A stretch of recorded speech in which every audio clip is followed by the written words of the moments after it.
Everybody loves a ghost story. And East Anglia is rich in tales of the supernatural. In centuries past, East Anglia was cut off from the rest of England. And with its wild coastline and lovely countryside, this landscape has inspired tales of mystery and the macabre. There are hundreds of ghost stories about East Anglia, told by one generation to the next, and perhaps becoming a little embroidered along the way. But in the 20th century, ghosts became the subject of film and television. People's experiences of the supernatural were recorded, and television crews actively investigated hauntings.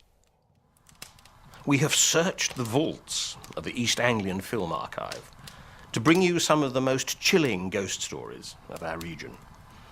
We have tales from Suffolk, Norfolk, from Essex, from Cambridgeshire and the Fens. We even have a haunting from Northamptonshire. To the best of our knowledge, all of the stories you are about to see are true. One of the earliest television documentaries concerns the haunting of Hanneth Hall in Cambridgeshire.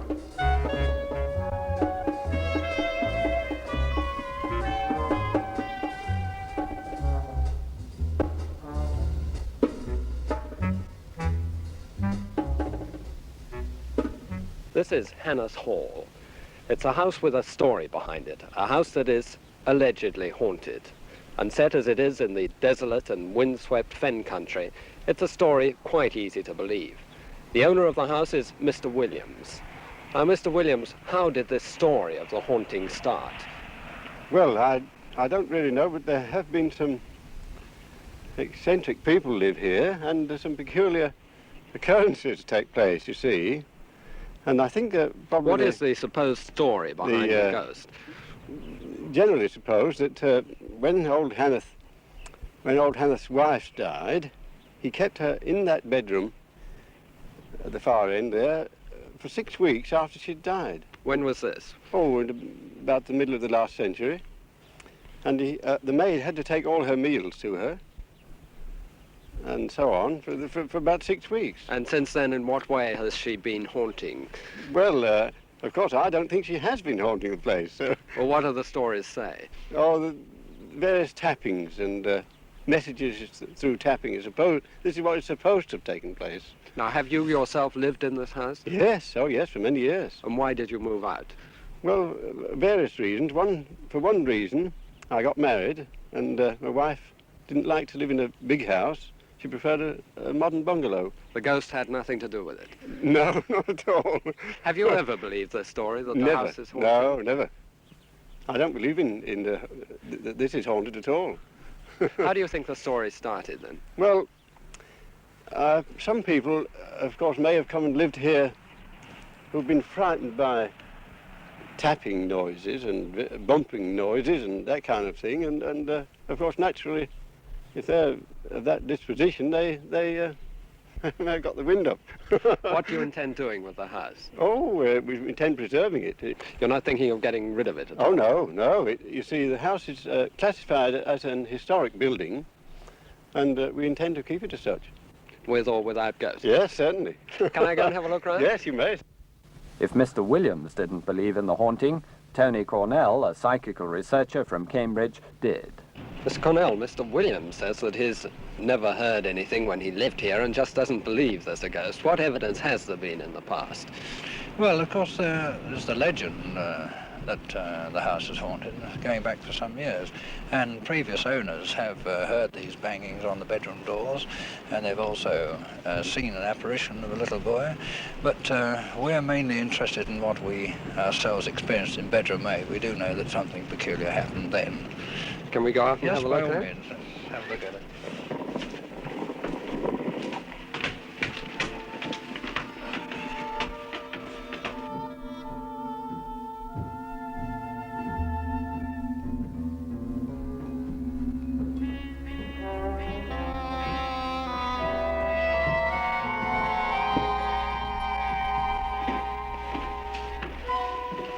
is the room, roughly in about the same state it was in when we were here in 1957. Yes, now I've been calling this a ghost. In fact, is it a ghost or a poltergeist that you suspect might be here?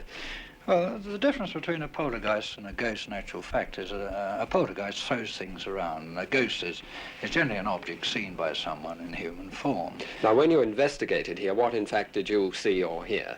Well, we came into the room after having thoroughly looked all over the house and searched the room, made sure there was nothing peculiar in it, and we heard a series of taps, rather like this, much sharper, and they appeared to come from over the corner there and down this line here.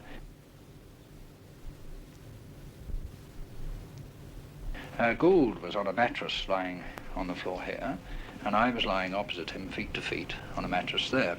And the peculiar thing about these taps were that they gave an intelligent answer or response to questions. That would seem to rule out the possibility then that the sounds could have been made by the cracks in the walls of an old house. It is 400 years old. This would be one possibility, wouldn't it? Oh yes, yes, but the kind of noise you get from thermal changes in woodwork are totally different.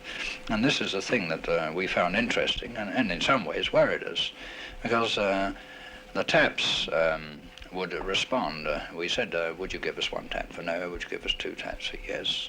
And we got a response to the questions we put. This, of course, is in some ways a misleading form of investigation, because you're putting the questions in the mouth of the person that's producing them.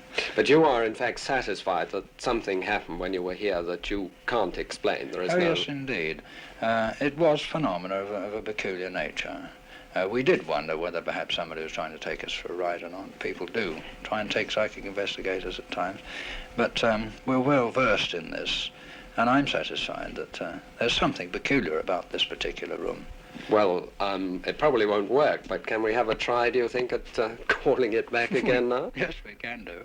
There's no magic formula, you know. All one can do is sort of sit and wait. So if we just say, well, let's have some bangs. I think it's camera shy, you know. I should very much like it to occur. Let's give it a bit longer.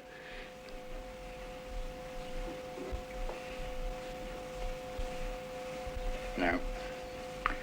No. Not today. Anyway, thank you very much, Mr. Corner. Right.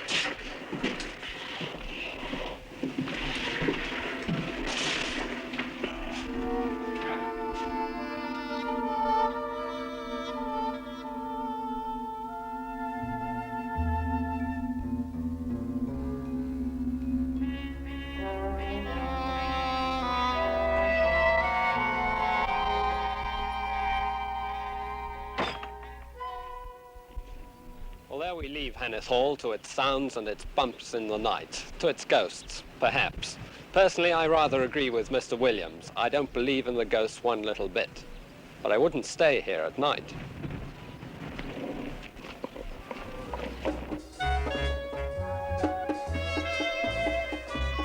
The Hanneth Hall story was a tragedy.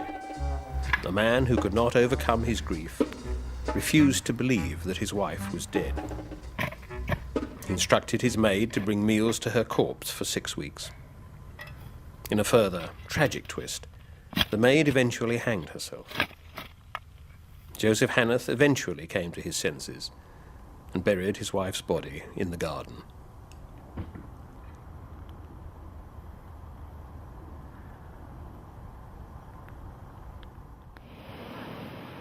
One of the oldest legends of Norfolk has been captured on film.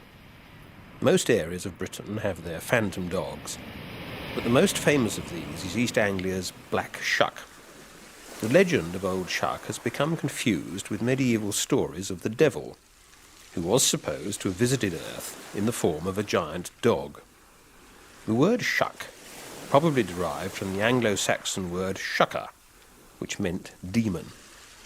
It may also come from local dialect, as shucky meant hairy. The story of Old Shuck is more sad than sinister.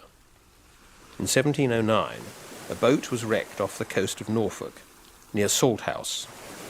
The captain clung to his dog, but both were drowned and washed up on the shore. The captain and his crew were interred in Salthouse churchyard. The dog was buried on the beach. Since then, a number of local people have reported seeing the phantom dog, which is said to be looking for his drowned master.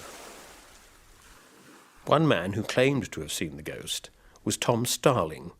Old Shuck? Yes, I see him, I should say, about 30 years ago. And where I see him was coming from Salthouse into Kellen. What a wonderful night it was. I always remember the moon was at its fullest. In fact, I'd never seen such a beautiful night. And as I was pushing the old bike, I heard these rattling of these chains.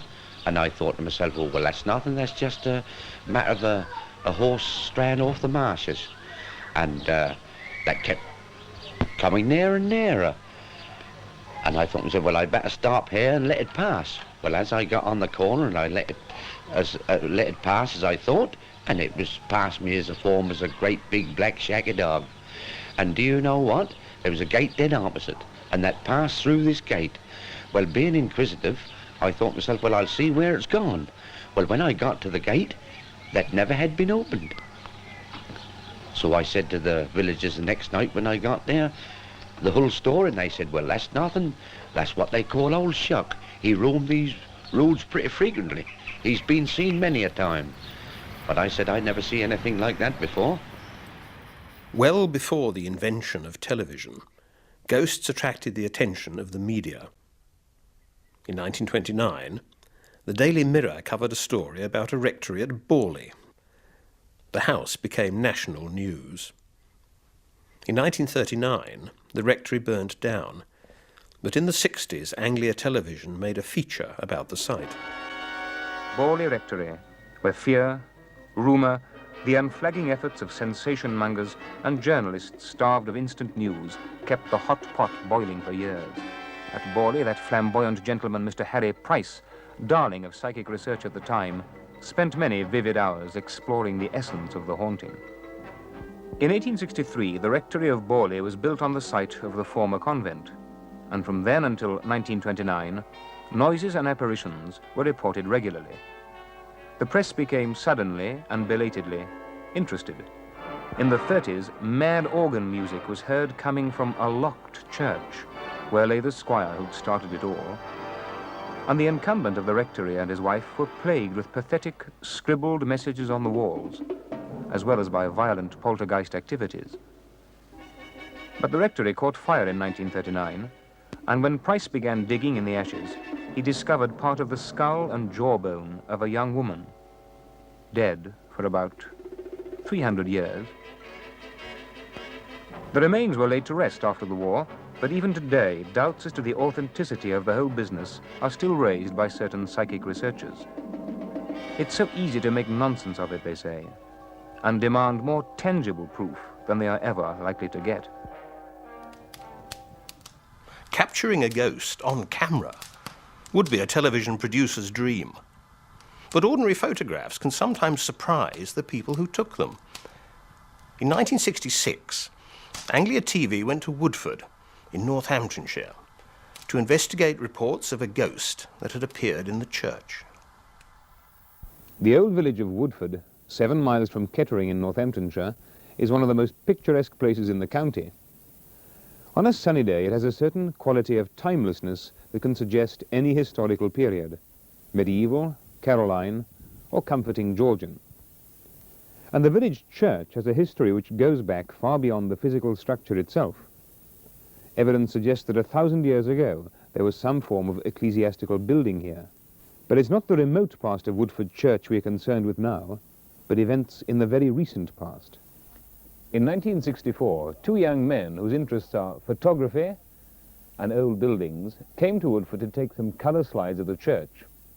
Their names were Gordon Carroll and David Hasdell, both of Northampton.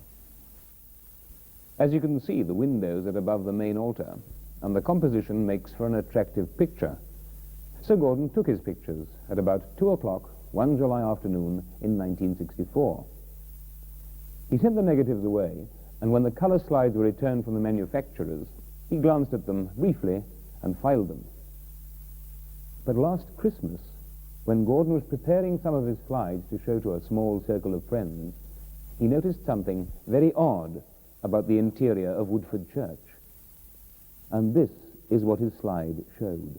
A strange white figure kneeling at the altar. The photograph aroused much interest and controversy, and even now, 8 months later, the subject still being discussed hotly, both in this country and overseas. Rumour, speculation, and attempts at scientific proof are centred on the church. A Sunday national newspaper persuaded Gordon to sign an affidavit in Northampton that the whole thing was genuine. At the time of his visit to the church, Gordon was equipped with an Ilford Sportsman rangefinder. This camera has a built-in device which prevents double exposures. And it was with this camera and a tripod that Gordon had gone into the church to photograph the coloured windows over the altar. Now, a senior technician employed by the firm which developed Gordon's slide said there was no trick photography, no double exposure, no flaw in the film or fault in its developing. I'd stake my reputation on that. Added weight was given to this technical statement by Canon John Pierce Higgins, Provost of Southwark Cathedral, and a member of the Church's Fellowship for Psychical and Physical Research. He said, and I quote, "I firmly believe this is a physical manifestation. Probably Mr. Carroll, the photographer, is a clairvoyant without realizing it, and was capable of producing this monk." But what monk? Well, the rector of Woodford is the Reverend Louis de Casabianca. You've met both the boys who were involved the afternoon the photographs were taken. Do they seem genuine and sensible boys? Oh, yes. Oh, yes, very much so. Very much so, yes. Well, what about this photograph, this apparition? Do you think it's a genuine ghost or what? Well, I'm of two minds about it, really. It's been subjected to certain scientific examination with hitherto no positive result. So one must keep an open mind in these matters, I think, and await developments. The Provost of Southwark thinks the apparition was a monk. What's your particular theory? I don't know, quite frankly. I wouldn't myself hazard a guess as to the identity of it. I can't think who it could be. A curious thing happened this morning. When I first came into this church, I saw you kneeling at the side altar in white vestments. This gave me quite a shock because it looked so much like the original photograph. Some people suggest it could be the previous rector dressed in his white vestment. Well, hardly. He would not have his vestments on if he was kneeling between the two candlesticks. He was in the habit, it is true, of coming out and kneeling before the high altar before he said Mass. But he would not have his chasuble on. He'd be clothed in what we call an alb, that is a white vestment which covers you from your neck down to your feet. I don't think personally that is a possibility, but of course you don't know, do you? You don't know who it could be. It might be Canon Owen, mentioning his name. I don't think it is possible, personally. I wouldn't hazard a guess as to the identity of it, quite frankly. Most lay people think of ghosts as being frightening and evil.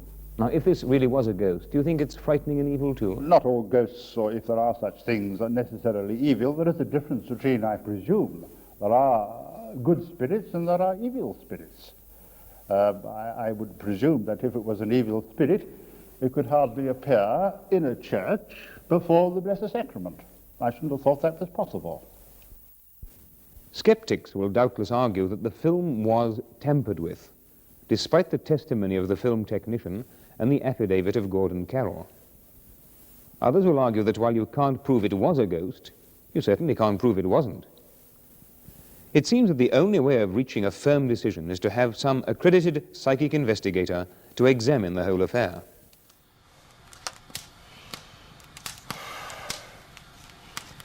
East Anglia is famous for its wonderful churches, which dominate the skyline.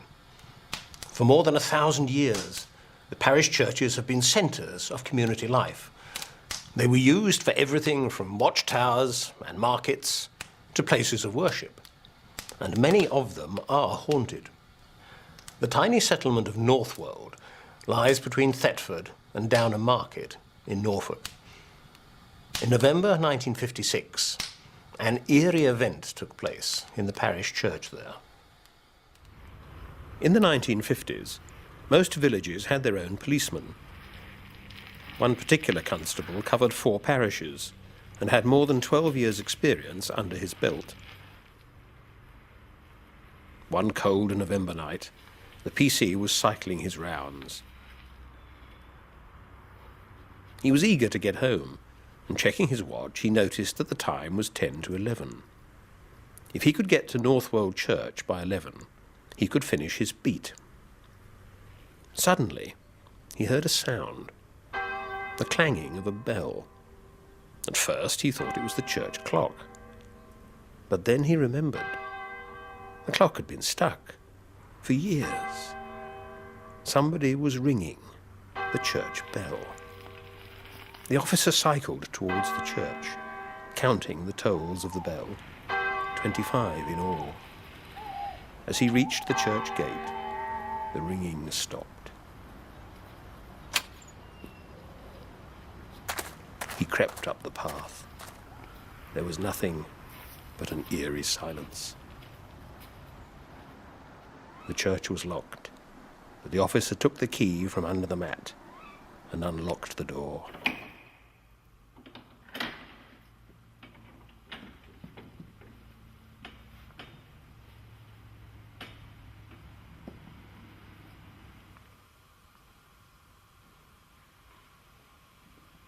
His torch flashed across the pews, cutting through the gloom of the church.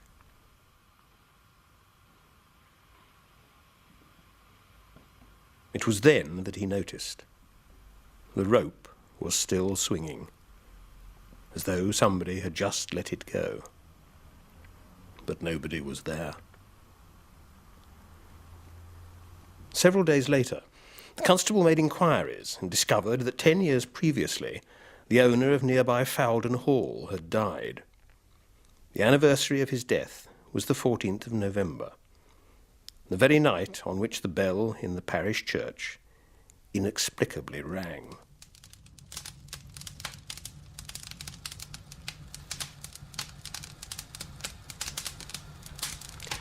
The policeman in our story was not the only one to have a brush with the unknown. The police station at Haverhill in Suffolk gained a reputation for unusual goings-on.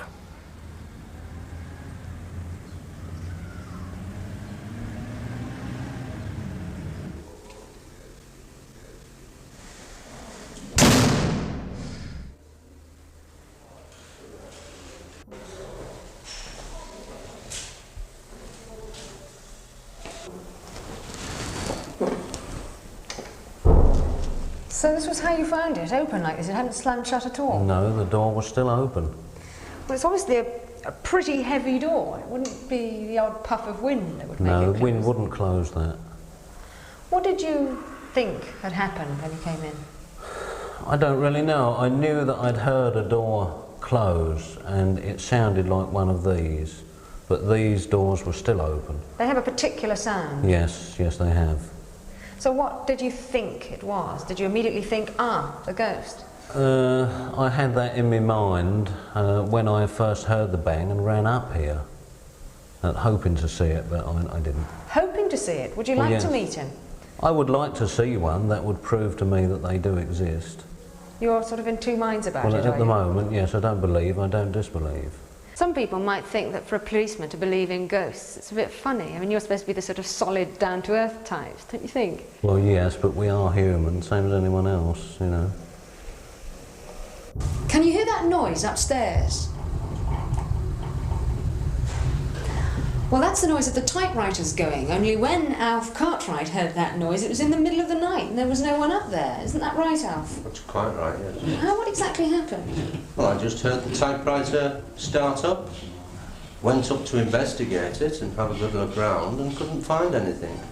I came back down into the control room and heard it start up again. So I went up again and checked all the building and there was no one at all up there. The typewriters was covered up. And that happened again? That happened twice that evening, and this happened again 4 or 5 months later. What makes you think it was a ghost? Well, what else could it have been? Could have been someone pulling your leg.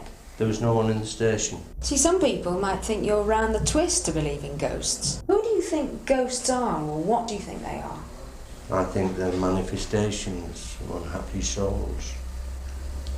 Do you think you'll be manifesting yourself when you die? No, I don't.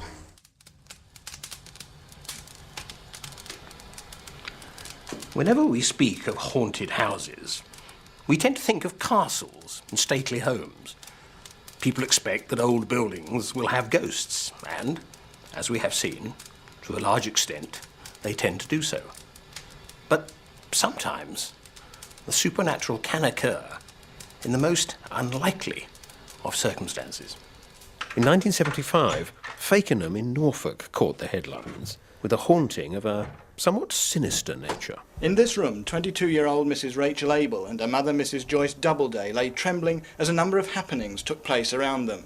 Strange sights, noises, even physical violence. Mrs. Abel saw an apparition at the foot of the bed, and her mother says she was nearly strangled by the crucifix that hangs round her neck. Well, I think the thing that's frightened me most was this morning when my hair stood completely on end. And I've now got bumps on my head and it's still tingling from it. And my crucifix twisted around my neck so tight it was strangling me. Did you feel that somebody or some mysterious force was attacking you? Yes, I did. Yes, I did, definitely. How about you, Mrs. Abel? How did you feel? In the flat all the time, it feels as if there's something evil there. And it's very frightening, even when you've got the lights on. You can put all the lights on in the place and it's still there, the presence is there. It's frightening, and you don't shut your eyes in case it comes to you. I can't describe it, it's just awful. And what other things happened to you? I believe you saw some apparitions. Well, I don't feel that I saw what is frightening me. The other Tuesday night, I woke with a start at 2 o'clock, and I saw a woman in white standing in front of me. And I quickly put the light on because it frightened me. And I thought, well, I can't have seen it the next morning, and I didn't tell anybody. But apparently my next door neighbour had seen something the night before, and she told the girl downstairs, and she mentioned it to me. And I said, don't describe it, I'll describe it to you. And it's exactly the same thing I saw that she saw. A neighbour of Mrs. Abel has also seen strange things. She's Mrs. Glenys Remington, who's seen several apparitions, and who shares the fears of the other two women. Good. I can feel it here. What do you think it is in there? I don't really know. Just a person standing there and sort of staring at you all the time. And it's a bad atmosphere? Oh, it's nice, but it's horrible. It smells. Oh, it's a nasty smell. All stuffy and like something's gone off bad. No scientific or positive explanation has so far come to light for these incidents, but the flats here are believed to have been built on the site of an old chapel, once used by Italian prisoners of war. Seeing a ghost is, for most people, a terrifying experience. In 1982, George Davey of Halesworth in Suffolk described how he confronted an apparition with a gun.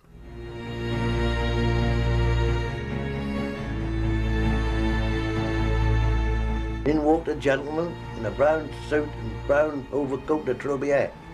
He immediately walked straight to this wardrobe, stood up here, and started fumbling this about. I then said to him, who the you?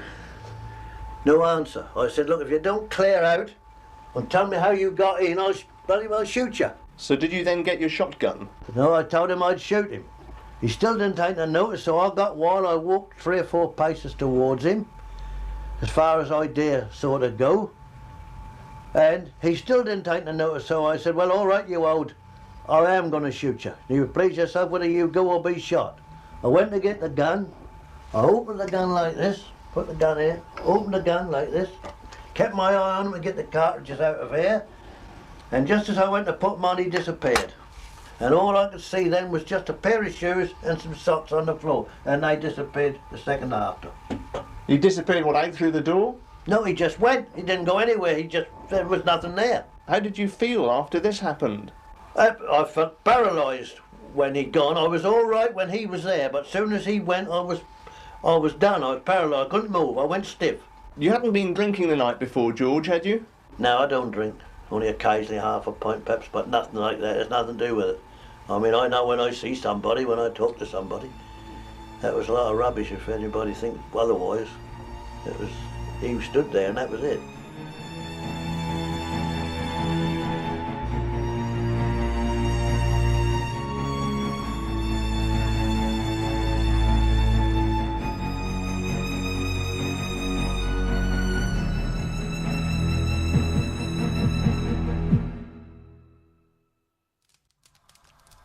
Not all encounters with the unknown are hostile or frightening. Sometimes children claim to communicate with the dead. Parents generally dismiss these as imaginary friends. But in 1976, a child at the King's Head pub at Diss, in Norfolk, claimed to be in contact with a ghost. One evening, Nicky was sleeping with me, and about 2 o'clock in the morning, and I woke up again and looked across Nicky and saw the lady standing there, just a green hazy figure. So you actually saw her yourself? Yeah. And all I know is she said to me, "I won't harm you. Don't worry, I won't harm you." Were you frightened? No. Didn't seem to be any reason to be frightened, you know. She was so calm and pleasant. I mean, you are convinced that you really did see a ghost. I mean, you hadn't had a few drinks that night, Most of my perhaps. customers assumed that I was a bit tiddly, but no. I'd had a few drinks with the customers, but I was by no means tiddly at all, and she was there. How do you feel, though, about the fact that Nicky seems to have seen something and is having conversations with a ghost? At first, I felt a bit strange about it because I didn't, like John, I didn't really believe in that sort of thing. But I've accepted it. It hasn't hurt, and I don't think it will. Lady coming. Your lady coming? I don't know, darling. Now, I know you haven't seen her yourself, but have you heard anything? Downstairs, the room under the flat, we've heard if Nicola's been taken out. She goes to my mum quite a bit, weekends. And we hear her bumping, like a walking up and down. And that seems that the lady's looking for her. That always seems when Nicola isn't here, don't it? And people have said if we go out for the day, take Nicola with us, they've heard it. But not a lot. Like a lady walking up and down, opening and closing doors. Lasts for about looking 10 for the minutes. babe, you know. Then when she finds she isn't there, she quietens down. Are you happy then for the ghost to go on appearing to your daughter? Quite happy, yeah. Doesn't worry us at all. For me, particularly. Doesn't seem to bother the child. So perhaps she's got a real life guardian angel? I think perhaps she has, yeah. I have. You have. Ghosts can sometimes accompany an object.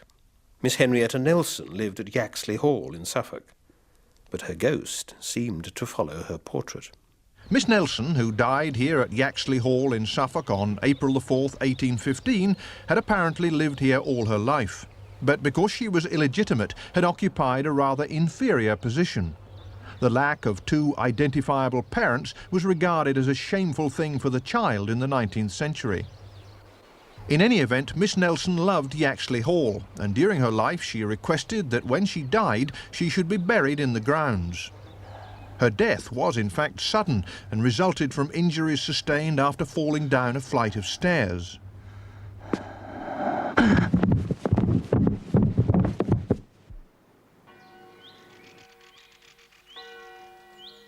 As she'd requested, her body was buried in a vault in the grounds, and nothing more was heard of her for many years.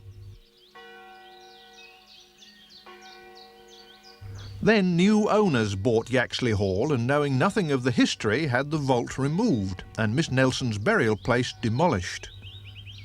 Soon afterwards, the ghost of Henrietta Nelson was seen in the grounds. Later, it came to be associated with a portrait of her painted while she was alive. Present owner of the portrait is Mr. Brian Hall, who lives at Banningham Rectory in Norfolk. Mr. Hall is a collector of all kinds of antiques and historic memorabilia, but he undoubtedly has a special affection for the portrait of Henrietta Nelson, not least because of a startling quality which he claims the picture possesses. The fact that her face changes in the actual pigment. I mean, some days she's quite benign, and other days she's quite cross and irritable. One thing she does love is a sherry party. And as soon as the people have arrived and they are enjoying themselves, we look up at Miss Nelson, and she's absolutely happy. You're really serious about that? Oh, yes. Yes, her face actually changes. Well, I don't think it's changed since I've been holding the picture here. It looks more or less the same. But yes. You've actually seen it change, haven't you? Oh, many times, and many visitors to the house. And then, of course, she also follows her picture.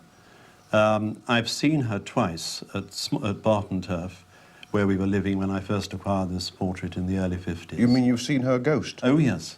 And at Smallborough, but only once here since we moved here in '59. Under what circumstances? Well, as I say, I acquired this portrait at the Hepworth Hall sale in the early 50s. And having cleaned the painting, it was hanging in our drawing room. And I went over to the church at Barton Turf one evening to lock up. And coming back and looking up at the west window, there looking out at me was Miss Nelson. Are you sure you didn't mistake it for a trick of the light or whatever?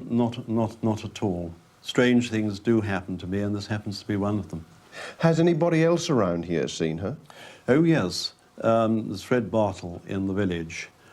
Saw her in the bedroom above this room, which we call the Wanley bedroom, when we had the house open for charity. Yes, when we have opening days in here, I look after the room, and one day there was nobody in the room whatever. And I took up a book like this had to read there, and I suddenly thought there was somebody here. And I looked round there and saw this lady stand there looking at that oil painting. And I looked back again, and I thought to myself, well, I didn't hear her come in. And when I looked back again, she was gone. And I thought to myself, I didn't hear anybody come in. And that was that. Were you frightened at all when you saw her looking out of the picture? No, I wasn't frightened at all. Just to show me how she stood there, And I've been hoping to find her again, and I wouldn't take my eyes off on her next time. She just stood there looking at that picture there like that. And then when you looked again, she was gone? Yes, she was gone. Brian Hall shares his fantastic Aladdin's cave of a house with fellow antique fanatic Sheila Day. Well, when I first knew that I was going to actually come and stay here, I thought really she might rather resent my presence, because it was obvious that she was very fond of Brian. And so I was dusting or cleaning out this room, and I looked at her portrait, and I talked to her, and I explained that I was coming, and I hoped that she wouldn't mind. And I've always rather felt that her face, when I look at her portrait, is rather softened. She actually has a very sweet face. And Brian Hall himself is delighted to have seen Henrietta Nelson here at Banningham Rectory in most unexpected circumstances. Telephone bell was ringing in the back hall. I came tearing up this passage, and just about here, I thought there was a draped curtain. But I knew we hadn't got such a thing by the dining room door. And I looked in a split second, I realized what it was, or who it was. It was our friend Henrietta Nelson. This startling face, which I had seen on 3 previous occasions, one longed to stop and hold a conversation, but the bell was still ringing, and I rushed along and thought, this has made my evening. She was the last person I was thinking about at that particular moment, and I hadn't seen her at Banningham before, although I had felt her presence here, I mean, almost daily. But this is the first, and up to the present time, the last appearance of Miss Nelson. Thus far, we have seen different manifestations of the supernatural, from phantom dogs to haunted pubs. But what is a ghost? For hundreds of years, the Church has taught that a ghost is the soul of a dead person trapped on earth. The traditional remedy for a ghost was to say a mass at the place where the haunting occurred, to exorcise the ghost and free the soul for the afterlife. In 1987, a special mass was said for the soul of Mary, Queen of Scots, who was executed at Fotheringay Castle in Northamptonshire some 300 years previously. Nothing remains of Fotheringay Castle, but some of its stone and its staircase were, according to legend, ripped out and put into the Talbot Hotel in nearby Oundle. However, it would seem that Mary's spirit went with them. I came at 6:30 one early, January morning, and came in the bottom gate, went to unlock the door, and happened to glance up at the yard, and just, halfway up the yard there was this figure in white, or creamy colour, and I thought, the manager's wife's out early this morning. And as I looked at it, it started to glide down the yard, and I remembered that the manager's wife weren't even here, they were abroad. And I didn't know where to run to, whether to run to the butcher next door or in the hotel. Anyway, I ran in the hotel and shut the door quick and locked it, and I wouldn't go out to fetch any papers or, to take with the early morning tea. And, really was very frightened about it. One reason that ghosts may appear is because of a violent past. A manor house in the Norfolk village of Brook is reputedly haunted by a woman who may have been injured in a sword fight. That's the story told by someone who claims to have seen the ghost. I was outside, coming through the hall. Coming through here? Yes. Yes. And I was quite conscious by the feeling of warmth that I was encountering that I just wanted to open that door, and I did. Put it back and stepped a little down onto that lower step. Yes. And she was obviously listening to something and astonished to see me, but kept listening, and I was just struck with her beauty. I think that she's looking for her hand, because coming on from the back hall through one night, hearing a strange noise, very, very much like remembering my father sharpening a knife. I knew that two men were fighting in there. I could also hear the sound of the swords, and Claudia must have come from this staircase down through there. She'd been listening, and she came through and she lifted up her hand, I am absolutely certain, and quite by accident, the blade came down and her husband must have cut that hand off. Well, ever since then I've known that Claudia was not complete, and Claudia is here searching. What about the inscriptions that there are scratched onto the window panes all over the place? Well, now that's very amusing, because you see, learned people come here to see the house, and there's rather a difference in the translation, as it's in Old Latin, but every one of them says that it starts, I, Claudia. Yes. Either fairest of all women or some very complimentary term, and several say that it ends up with watched over by the chaste goddess. Yes. So I just say thank you so much, and make a note of different translations. Yes. Why do ghosts appear? Why can some people see them and others not? Sometimes a haunting can be triggered by a change in the landscape.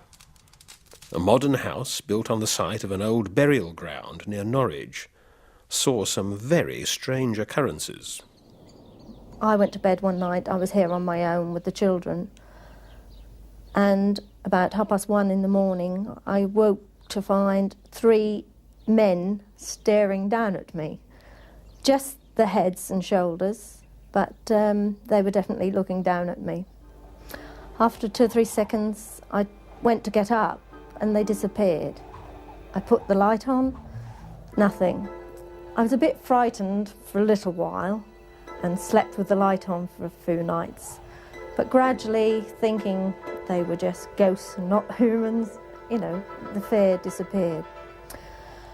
About a few weeks later, my daughter, she had a funny experience too in the house. She was here on her own and she heard footsteps going up the stairs. And no way could anyone have got in here because the doors were locked. Also, after about half an hour, she said the Hoover started on its own. She went out into the landing and saw that the Hoover had moved from one side of the landing to the other, with obviously nobody doing it. So the house really has got something, you know, to do with it. This was not the first time that disturbing a burial ground had caused problems. In the 1970s, an ancient burial mound near Corby was flattened to make way for a new road. But shortly afterwards, the road suffered from a series of accidents.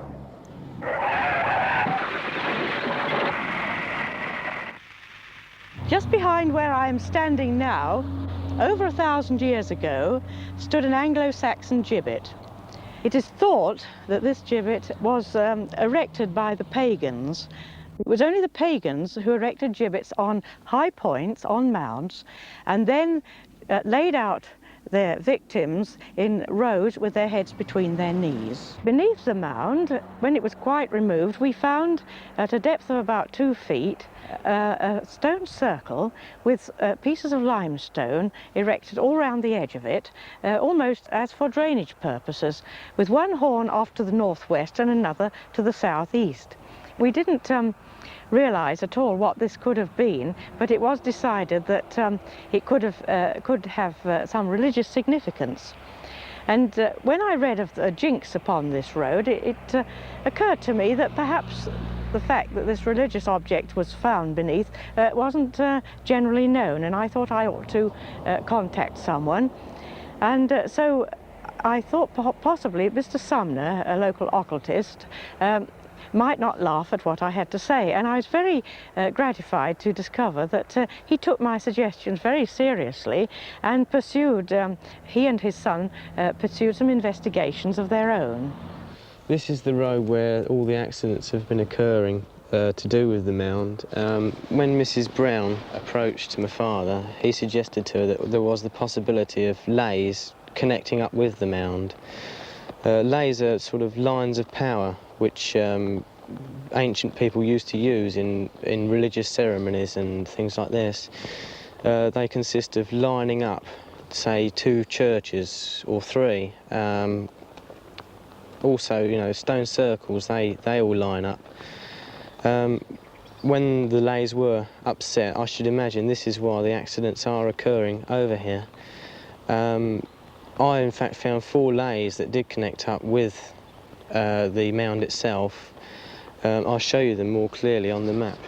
As you can see from the lines that I've drawn, they all meet at the mound, and by putting a road through the mound and disturbing the lays, that we must be causing some sort of trouble for ourselves.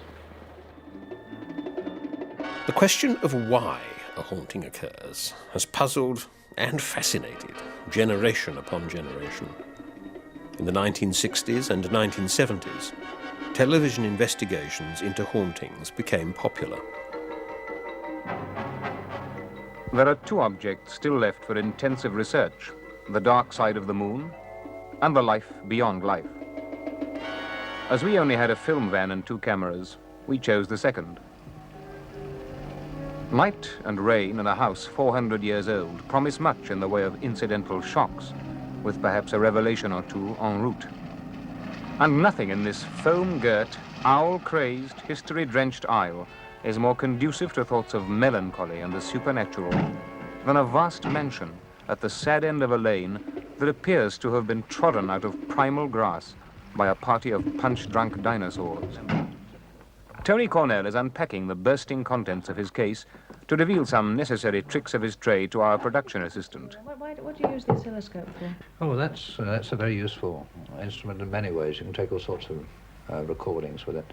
You can start getting facts instead of imagination. If somebody thinks they hear a very high-pitched sound, for instance, and it's above the normal range, then you can take it through the microphone and see it actually on the scope. For we are here to trap, if possible, some sound or echo, shadow or substance, of the ghost of Morley Old Hall by Wyndham in the roaring county of Norfolk.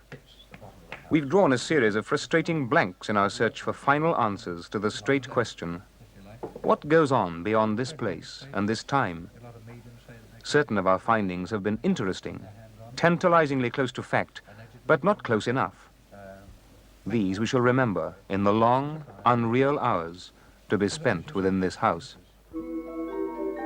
Anthony Cornell, chairman of the Cambridge Psychical Research and Spontaneous Cases Committee, has shown interest in our inquiries and agreed to carry out a detailed, blow-by-blow survey of this particular haunted house, stopping from time to time to consider the facts of our earlier research. Now, hard on the heels of the clock that picks off the minutes that lead to midnight, he's setting off to tour this wide house from the wing to the center, from cellar to roof, to find any evidence of the supernatural in this strange place that can number Saxon ramparts and a medieval moat amongst its older associations. And while Tony Cornell pursues his lonely investigation, we sit and smoke, think about the days past, and of the places we visited to discover light, to illuminate the unknown.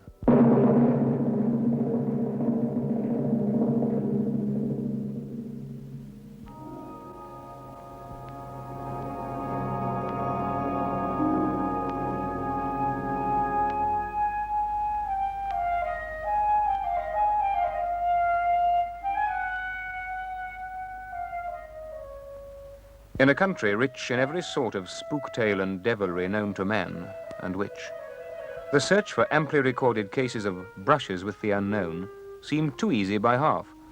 But to sift the good from the bad, the valid from the hoodwink, proved most difficult. We eventually chose to re-examine first the strange story of the ghost of Mannington Hall. The testimony of Dr. Augustus Jessup, antiquary, given while of sound mind and body. On the 10th of October, 1879, I drove to Lord Orford's from Norwich. It was my intention to spend some time at Mannington Hall in examining and making extracts from various scarce works which I had long been seeking for, and which I now learned were in Lord Orford's library.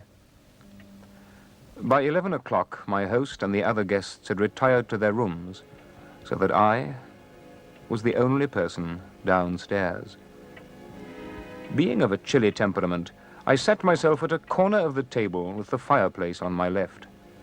Occasionally I rose, knocked the fire together, and stood up to warm my feet. In this manner I went on until nearly 1 o'clock, when I congratulated myself upon the rapid progress I'd made with my task, and that after all I should get to bed by 2. I refreshed myself with some seltzer water and then reseated myself by the table. I had been engaged upon the last book for about half an hour and was just beginning to think that my work was drawing to a close when I saw a large white hand close to me on the table. There sat a figure of a somewhat large man with his back to the fire, bending slightly over the table and apparently examining the pile of books I had been engaged upon. I stretched my left hand to the pile of books, my arm passed in front of the figure, and it vanished. I was simply disappointed and nothing more. I went on with my writing as if nothing had happened, perhaps for another 5 minutes, and had actually got to the last few words of what I had determined to extract, when the figure appeared again, exactly in the same place and attitude as before. Then first there stole upon me a dread and a suspicion that I was beginning to lose my nerve. And that's the strange but well-authenticated tale of Dr. Augustus Jessup. Was it fact or hallucination? I spoke to Mr. Simon Carter, who's lived in the house for many years. Mr. Carter, what do you think is the explanation of Dr. Jessup's curious experience here? Well, Michael, Jessup's theory, I think, is based on what he saw, a portrait he saw in the dining room of a Jesuit priest who was hung, drawn and quartered in Elizabeth's reign. Jessup had made a historical study of this man and later wrote an article on him. And what I think he saw was an association of ideas, produced also, I think, by the atmosphere in which he was working. Has anybody else seen this particular ghost here? No, and that's what I think rather confirms my theory on this. Has there been any other phenomena here? Certainly, we have a room at the top of the stairs that has a mild form of poltergeist in it. This was exorcised, I believe, in 1912 and walled up for about 50 years. There's a current of wind that rushes around the room, the casement window flies open, the door opens, and the light goes on and off. Apart from that, nothing more alarming than that. Is anybody you know who's had odd experiences here? Well, my wife has experienced just what I've described, but nobody has seen anything other than Jessup, anything visual in this house. Although we live in hope, I must say. So much for report and conjecture about the startling yet traditional style ghost of Mannington Hall. One man, one account, one possible phantom. Yet certain areas have accounts more startling and perhaps better documented, where there may be at least a chance of psychical proof or disproof. This photograph, taken 30 years ago, is of a spiritualist who goes by the name of Ruth. The ectoplasm above her contains the face of a man she never knew, though subsequent inquiry revealed this photograph, taken 20 years before that of Ruth and her husband. The man, long since dead, fearing for his son's chances in life, appeared to Ruth with a message for the boy. Ruth delivered the message. The boy was helped greatly. I spoke to her when she was in a trance, possessed, she told me beforehand, by a spirit friend called Stephen, a long-dead priest who would answer all my questions about what they term the other side. When did you first realize it was your duty to come back to Earth to help those on Earth? When I realized the mistakes I made on Earth. The teachings I had given were not correct, and so I had to find a suitable instrument to come back and try to alter that which I had in my ignorance given forth as truth. And is this the way in which all spirit people work with those on Earth now? They try to put right things they've done wrong themselves or thought wrong? Not all. Some have a greater knowledge or gain greater knowledge on our side of life, and they wish to pass that knowledge on to those on Earth, and so they find a suitable instrument whereby they can pass on the knowledge that they have gained in the wider land of spirit. I knew Ruth before she came on Earth, and she was ordained to be my medium when she came into Earth and reached a certain stage of development. I have never spoken through another instrument, only Ruth. Why is it given only to a few people to have this psychic experience? You might say, why is it given to only a few artists or singers or musicians? It's the same. It is an inborn gift. So with the words of the mediums in our minds, we attempt at Mannington Hall to reach by orthodox psychic means whatever spirit may still be abroad there. And Tony Cornell takes time off to see that the inverted glass isn't being pushed by any one of the party. I'd point out to you an interesting matter. You can tell when people are pushing because if they push, they have to press with their fingers and their knuckles, not the knuckles. This goes white. Definitely feel some sort of energy there, can't you? Definitely. Did you live in this hall at one time? Please answer yes or no. Yes. Yes. Did you live? Are you here all the time? Still? Despite the roughness of the surface on which we performed this experiment, some interesting initials were spelt out by the glass. Initials referring to an acquaintance of the owner of Mannington Hall, Mr. Richard Cotterill. But this is too much on the fringe to help with the central ghost of the hall. So we speak to someone who's had what she feels are psychic experiences in this very room. Miss Clark, we're very lucky to find you here. How lucky we'll find out shortly, but you don't live in this house, but you have had an experience here that you believe to be supernatural. What is it? Yes, I stayed here a night about Easter time, and when I was crossing this room, I felt impelled to stop at this window and gaze out. As you see, it's got no glass. It's extremely cold day, but in spite of that, I felt this sort of wonderful, peaceful presence, and I'm usually a very rushed person. I felt myself slowed up, and I felt that it was a lady that was here, probably a very devout sort of lady. I sort of felt that she was probably a Catholic or something because I heard some Catholic prayers. and I wanted to look at the view very much. That was the sort of impression I received. You felt as though you were living through what she was doing? Yes, that was, I took on her mood, so to speak. Did you get an idea of the period in which she was living, the historical period? No, I should have said it was a good many 100 years ago.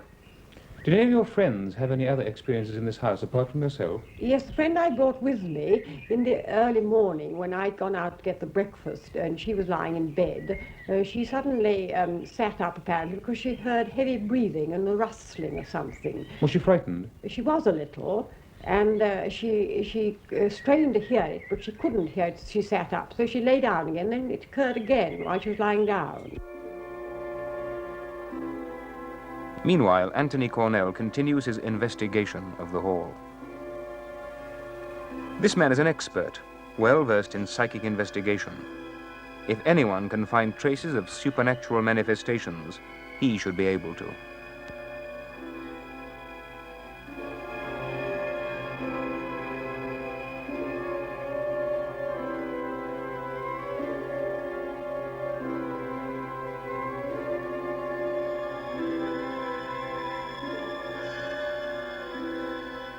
Light and darkness. Perhaps this is the answer to many of our questions. Solitude and the dark, working on our imaginations, can play what tricks they will. And whether we truly see an apparition, or merely think we do, becomes immaterial. For this is the true unknown, not the hair-raising, spine-chilling tales of witchcraft, the turnip ghost fantasies and solemnly wrought Gothic mysteries of the past, but man's simple, primeval fear of darkness, and his need to rationalize this now irrational fear by inventing gruesome figures to people it, to body forth his fears that they may be recognized and perhaps accepted.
Is the unknown anything but the unknown continent of the mind? As beauty lies in the eye of the beholder, does the supernatural not lie in the imagination of the fearful and dismayed? For science, as we are beginning to discover, can so far only give us the negative answer. The positive remains at large, a gaping question mark. Well, Tony, it's now, what, 20 to 4. We've been here since about 10 o'clock. We saw you setting up. We saw you make a minute examination of the whole house. We've seen your various traps and things. We've heard what various inmates have had to say about the house. What do you think? Well, quite honestly, I don't think it's haunted. There isn't sufficient evidence, I should say, at this stage to suggest that this house is haunted. Although 1, 2, 3 people have felt things, and there have been reports of the lady having been seen standing here. I don't quite honestly think the evidence is enough to say that this place is haunted. Today we're looking for what we call collective sightings of ghosts. And this is not to say that a person's personal experiences of a ghost are invalid, but from the point of view of a high standard of evidence, to make sure that it is haunted or not, we like certainly more than one person, and details. Clear details. Would that rule out the experience of Dr. Jessup in Mannington Hall that we talked about earlier on? Well, it's a case that goes back, what, 1879? No, I don't think so entirely. He was a well-known figure, and I think his standards of evidence were pretty high. It would be much better if somebody else had seen it as well. This applies to most cases. But the circumstances, his description of his seeing the ghost and experiencing it, are typical of what I should say would be a genuine case. His attention was called from the corner of his eye. The whole thing has a ring of truth about it. But I would like to have seen a record of somebody else seeing it. And he's certainly the only one, yes. Yes. Now, one of the young men who lived many years of his life in the house said that one of the upper rooms was also haunted, in that two people he knew well had both experienced changes of temperature and possible poltergeist movement there. Could it be the same ghost of this priest, or is it something entirely different, do you think? It might be, but there are very few cases where an apparition or a ghost or spectre and a poltergeist phenomena, this business of temperature drop and sheets being ripped off, that kind of thing is more poltergeist type. These two don't really go together. They may start as a poltergeist case, and people get edgy. These things are thrown about, their movements, and then they experience a subjective phenomena of seeing things. This is, in that order, poltergeist, then ghosts, but not the other way around. We might expect country mansions or old vicarages to have their ghosts. Many of the houses we have seen are hundreds of years old. But ghosts can also be found in modern buildings. In 1984, a couple in Huntingdon refused to live in their council house because they claimed it was haunted. Tracy and Eddie Gray and their 4-month-old baby Adam are now so frightened they've left their own council house and are living with Tracy's mother. For over a year they've been terrorised by something they believe is supernatural. Footsteps have been heard around the house at night, taps in the bathroom have mysteriously been turned on, and there have been banging noises. And one visitor was even hit in the back without any obvious cause or reason. We asked Eddie and Tracy to return to their house today to show us where these strange things happened, but Tracy is so scared she refused to go inside. Until this started to happen, I mean, did you believe in such things as ghosts? No, I didn't. I used to laugh. If anybody had told me this, you know, I would have laughed. But now it's actually happened. I don't laugh anymore. Were you happy? I mean, does the house suit you, apart from the ghost? I mean, is it the kind of house you want? Well, yeah, it was. It was, you know, we were settled. We'd done the house up to where we wanted it. And we were settled, you know, we were a family, but, you know. Was the baby upset back? Yeah. Now we're not at home. The baby's settled during the day now. And yet at home, he wouldn't sleep during the day. He played up. Okay. Eddie, will you take us inside and show us some of the places where things have happened? Yeah. If you want. Please. Okay. Okay, so where was this baby rattled? It was on the stairs there. And we were talking in the front room. And we heard this rattling, this rattle goes, and I asked my wife what it was. So it's the baby's rattles, he had hit them. But the rattles were on the stairs all the time. And you could hear them rattling? Yeah, it sounded like someone had thumped them, as if the baby had thumped them and they were spinning round. Yeah. But when we come out, we just found them lying flat on the stair there. Okay, so what happened with the tumble dryer? Well, I'd come round in the morning with my uncle and we'd come in and I'd put some nappies into the tumble dryer to dry them for the baby, and I'd set it on 50 minutes. 50 minutes. And I come back about 4:30, and all that happened with this tumble dryer was it had gone to there, and it was still going, and all the nappies were scorched and everything. But the actual timer is like an egg timer. It's a wind-up one, so there's no way if that would even have cut out, that would have finished its cycle anyway. And you had it checked out by an electrician, did you, to make sure it was all right? Well, the council bloke, when he come in, he turned it on to 20 minutes, and after 20 minutes was up, it went back to 0, and it was completely off. So how do you explain what's going on in the house then? I don't know. There's definitely something going on. How do you feel being here now? Well, I'm all right if there's a few people about, but I can come during the day and pick up mail, but I wouldn't like to be here at night. The local council said today they'd consider any medical evidence which showed that Tracy or her baby were suffering. But a spokesman added they are not a priority case for another council house. Tracy's doctor supports her demand to be rehoused, as does the local church. Whether real or imagined, this is a very frightened young family. Ghosts may be attached to places rather than buildings. which explains why modern houses, built on older sites, may be haunted. But the moving of furniture, or the throwing of objects across a room, does not necessarily mean that there is a ghost in the house. These may be caused by poltergeists, and these are not thought to be spirits of the dead.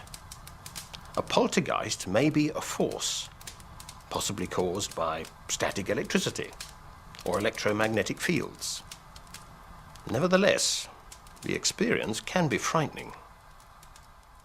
More disturbing is what can be raised by dabbling with evil. In the 16th and 17th centuries, most people believed in the power of witchcraft. Ordinary people were terrified of the harm that they believed witches could cause to their neighbours. Sudden illness and misfortune were often blamed on witchcraft. But witchcraft was difficult to prove in court, and gradually the belief that witches could cause harm faded. The passage of time has not, however, lessened our fascination with the unseen, and often the dangerous. In the 1970s, the Church of England became concerned that dabbling in the occult was becoming a popular form of entertainment. Mr. Willis, you told the York Diocesan Synod that people are now dabbling far more than they used to in the occult. What exactly do you mean by this? Well, people are consulting mediums a lot more than they used to do. People are dabbling in black magic. A lot more people are dabbling in black magic. Not only the sort of student population, but quite a lot of middle-aged people are as well. And people are dabbling in home seances far more than they used to do. You know, the glass and the cards, or Ouija boards, or something like this. But I think there are all sorts of people who may have, you know, a spooky seance to form the end of a party, but who don't then need to call in the vicar to perform an exorcism. Why is it so serious? Well, I think it's like anything.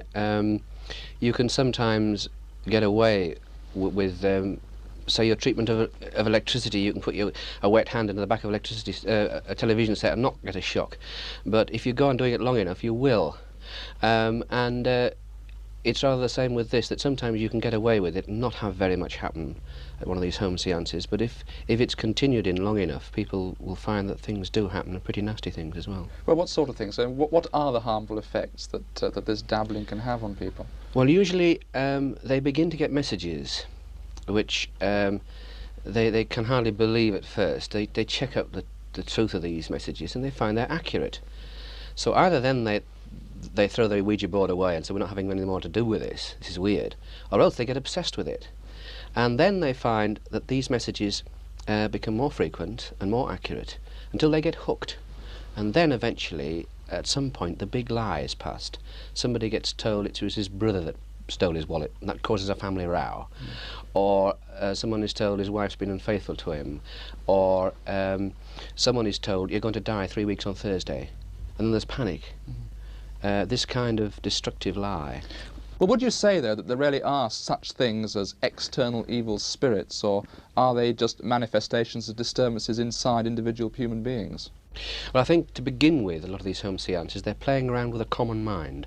And to begin with, this is a psychological force, and they're merely picking one another's own subconscious and get quite a lot of rubbish at first. But then you'll find with some of these seances, something outside begins to feed information which is not known to the group. Something very odd which begins to try and dominate the group. And I would say this is definitely an outside occult influence. Well, why do you think people are turning so much to the occult now? Is it perhaps a reflection on religion, that religion has failed people in some way and they're now turning to more primitive things? Yeah, I think probably it is. I think you're right about the primitive, that in this great technological age with computers and everything, everything's in a turmoil.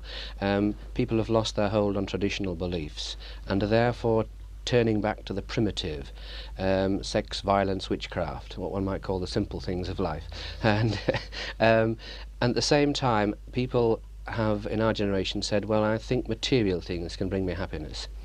They've done this for so long and found it doesn't. So they've got restless, and having rejected God, they begin to say, well, is there a supernatural world? There's still a religious instinct there, and they begin to search for, in a wrong way, in a bad way, I think, for evidence of a spiritual world around us.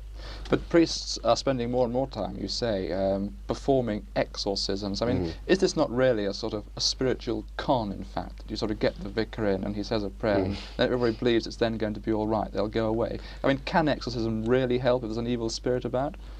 Yes, it can, and this is one of the commands of Christ. There was 3 things which he commanded his disciples: preach the gospel, heal the sick, and cast out evil. And this is perhaps a ministry which we've not had to perform in recent centuries because people haven't dabbled a lot. But now that people are dabbling, the church is having to sort of take out its ancient ministry and dust it and look at it again and sort of say, now what do we do? And this still is relevant. This really does happen, and we still have to minister to people I think who are possessed. That there are probably cynics who would say that perhaps working with mentally disturbed people, which is presumably what this is perhaps rather a job for a psychiatrist rather than a priest. Would you agree with this, or would you say the psychiatrist and priest should perhaps work together? Well, I would agree that they must work together on this. I wish more psychiatrists. There are some psychiatrists who would admit this kind of thing does happen, and I wish the psychiatrist and the priest could work together more amicably on this kind of thing, and we may be able to sort out, which is possession and which is a psychological state. Now, you talk about the need for training the clergy to cope with this problem, but surely it's such a complex thing it would need years and years of study to enable anybody to be able to deal satisfactorily with it. What sort of training would you have in mind? I don't think this is very complicated in the training. Simply an understanding of the kind of phenomena that can happen, the ability to analyse whether this really is a psychological state or whether there's some objective evidence that something odd has been happening. Has the person been dabbling in the occult? Do they have some odd gifts which wouldn't come with a psychological state, and so forth? Be able to recognise possession and recognise genuine haunting. And then I would say anyone who has a real faith in God can deal with this, whether priest or layman. That exorcism is not a sort of magic rite, it is a prayer, basically, to God, for God to act. It is easy to see why our ancestors believed in ghosts, demons and witches. The landscape of East Anglia is often bleak and lonely, even in our age of electric lighting and modern comforts. Crop failures or misfortune were blamed on the work of the devil or witches. But like our medieval predecessors, people still turn to the church if they experience a ghost. Father Paul Madison was a complete skeptic until he witnessed a ghostly happening in broad daylight. And a young couple came to see me, very frightened young couple, and they had a little baby with them and were living in a flat, and told me that the kettle kept turning itself on whilst unplugged from the wall, and the oven would light itself for no apparent reason.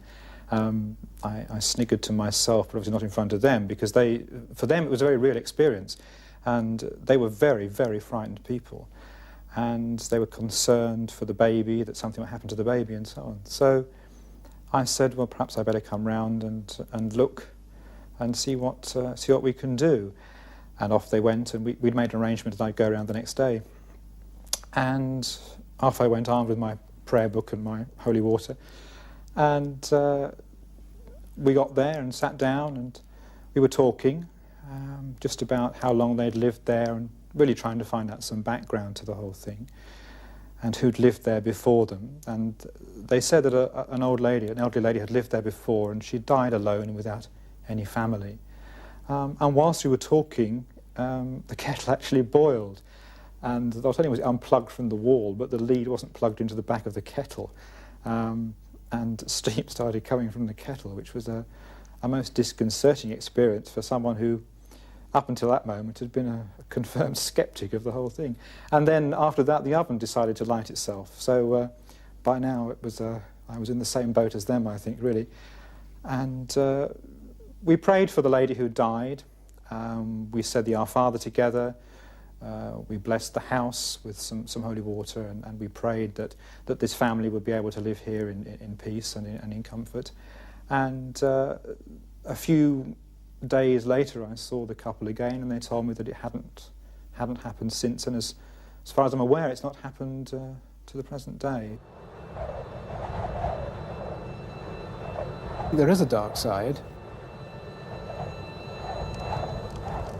If we go back to Scripture, we read that Satan was an angel, created by God like all the other angels, but he took it upon himself to rebel against God, and because of this rebellion he was thrown out of heaven and ended up on earth.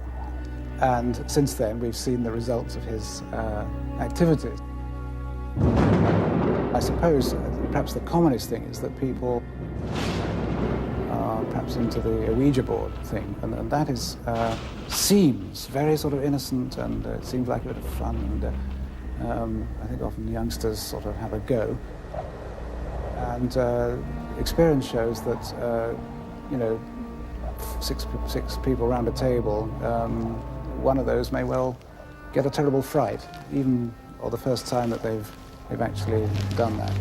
And again, that actually, despite its rather innocent look, is actually a very dangerous thing to be involved in. There are lots of cases of people who have actually suffered very severely as a result of even something as simple and accessible as that. And it's really to be avoided at all costs. Hail, gladdening light of his pure glory poured, who is the immortal Father, heavenly blessed, holiest of holies, Jesus Christ our Lord. What happens, it seems, is that somebody who died has not quite released their hold on earthly life. And there may be a number of reasons for this. It could be that they met a rather sudden and cruel end. It may be that they themselves committed some dreadful deed, which they felt was never forgiven.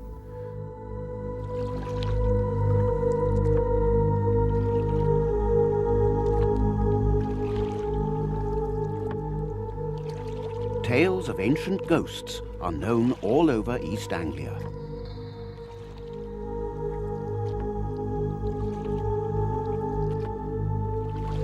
Everyone who lives at Ranworth knows of Brother Pacificus, the Benedictine monk who can be heard rowing across the Broad, even though he died nearly 500 years ago. In life, he crossed the water daily from the monastery at St. Benet's to restore the beautiful rood screen in Ranworth Church. While he worked, his faithful dog Caesar waited in the boat.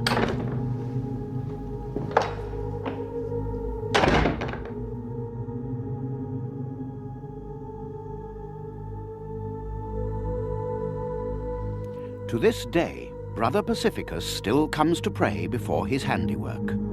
Or so they say. Though the present vicar would not entirely agree.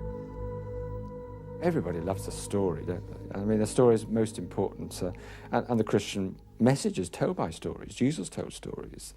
So I think sharing stories is a very important thing, but what you make of the story, how you interpret it, is even more important.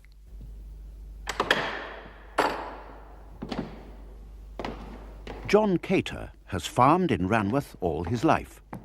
As a young man, he witnessed a very peculiar occurrence here at the rood screen. One evening, about the middle of November,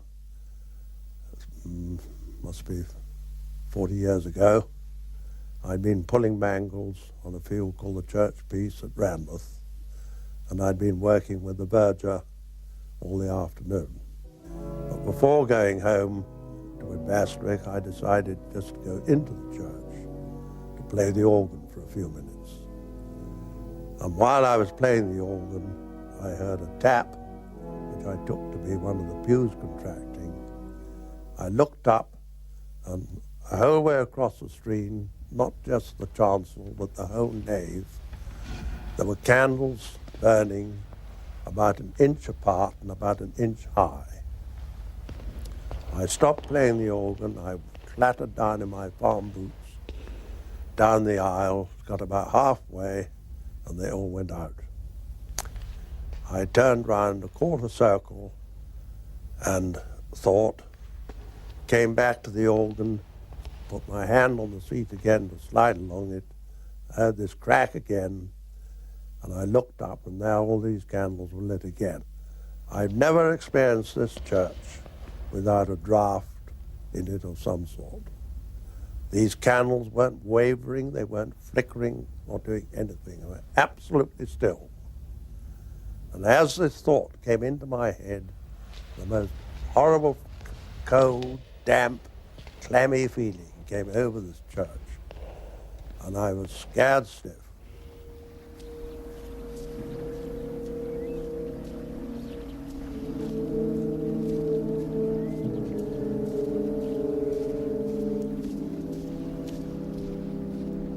There have always been tales of ghosts associated with the sea. One day, Peter Yaxley was out on the lonely marshes beyond Stifkey. There was no one else in sight in any direction.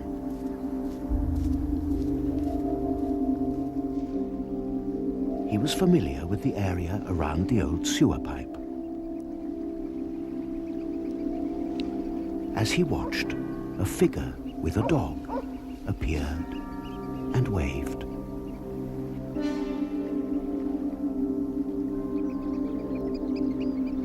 Yet not a single mark was left in the sand. I didn't really think very much about it at the time, but the following day I went to see some friends who had a caravan on the site, and over a glass of parsnip wine told the story. And the lady said, well, that must be old, and I can't remember the name now. I think she said Jack. And the husband sort of smiled and nodded and said nothing. So I asked her what she meant, and she said, well, it's a friend of ours who died several years back. He taught my husband to longline, to fish over by the old pipe. And he enjoyed Stiff. He loved the flat so much that when he died, he'd asked for his ashes to be scattered along where he used to fish by the pipe. And I said, did he have a dog? Because the figure had a dog with him. And she said, yes. I said, was the dog a rather large one, about knee height? She said, yes. And the man himself, was he a tall individual, say 6 feet? And she said, yes. And I've never really mentioned this story very much until now. I didn't believe in ghosts before I saw the figure. I'm not totally certain whether I believe in ghosts now, but there was something, it was totally inexplicable, and I lean towards a belief that there is, that ghosts can exist.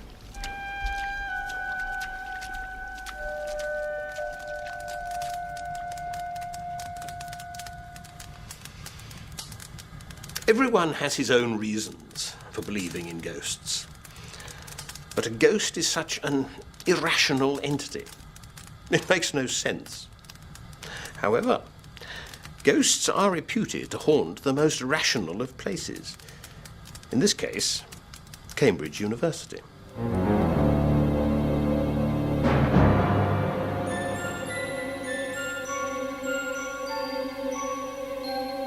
'Twas upon a chilly evening as dons gathered here in the combination room for supper that an apparition made his most recent appearance. Now, I don't want to scare you or anything, but just a few moments after we arrived in this room, we did hear a strange knocking in one corner, pretty similar to what staff heard when they first saw the ghost. On that original occasion, the knocking moved over the ceiling and down into the wall behind me, and then just a few moments later, a figure appeared about here. It stopped and then disappeared towards the window. The second time wasn't so frightening. I actually walked towards it. Didn't get too close, but again it just walked across the room and disappeared.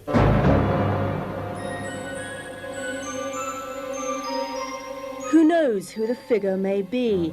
Rumours abound that the soul of a past bursar who hanged himself from a bell rope lingers in torment. But fellows are nervous. I was talking on the phone to one of the fellows last night, and she was reminding me that several of the fellows live in a block of accommodation just across the park there, and use the fellows' garden and the combination room as a shortcut into the college. And she said that none of them use it now, or will go all the way around the college rather than come in here in the dark. But other staff, even those who have seen the ghost, are happy to continue working in the room in the presence of others. And Sarah Yates joins us now in body and spirit from our new centre in Cambridge.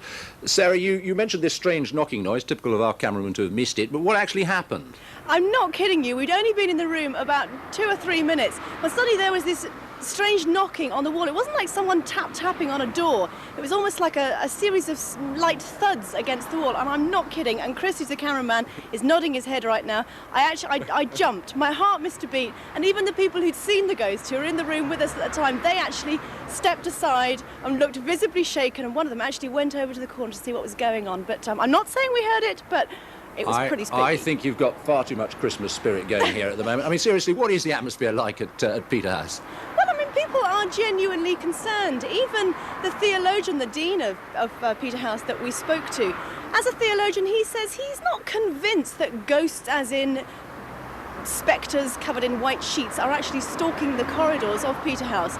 But he says they would consider holding a requiem mass. That would mean a kind of exorcism, getting all the fellows of the college together in the combination room where the apparitions have been seen and trying to lay this troubled soul to rest. But he says before he's able to do that, he feels he has to gather a little bit more information about exactly what might be going on behind those beautiful oak panels. Sarah will follow his progress with interest. Thank you very much. Bye.